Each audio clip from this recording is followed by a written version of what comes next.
ظهر لاعب الكرة الأسباني جيراردو بيكيه برفقة عارضة الأزياء الروسية إيرينا شايك حبيبة اللاعب البرتغالي كريستيانو رونالدو السابقة في مباراة بالدوري الأمريكي للمحترفين لكرة السلة يوم الخميس الماضي.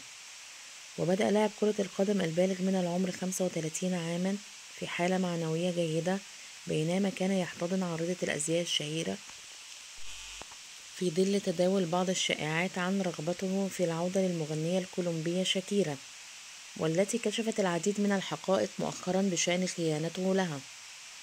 لكن صور أخرى أظهرته وهو بحالة من الكآبة وفق المعلقين، مشيرين إلى أنه غارق في مرارة انفصاله عن شاكيرا بالرغم من محاولته بالاندماج مع الجماهير أثناء متابعة المباراة. وبدأ في إحدى الصور كئيبا أثناء حديثه مع أحد الأصدقاء في المدرج.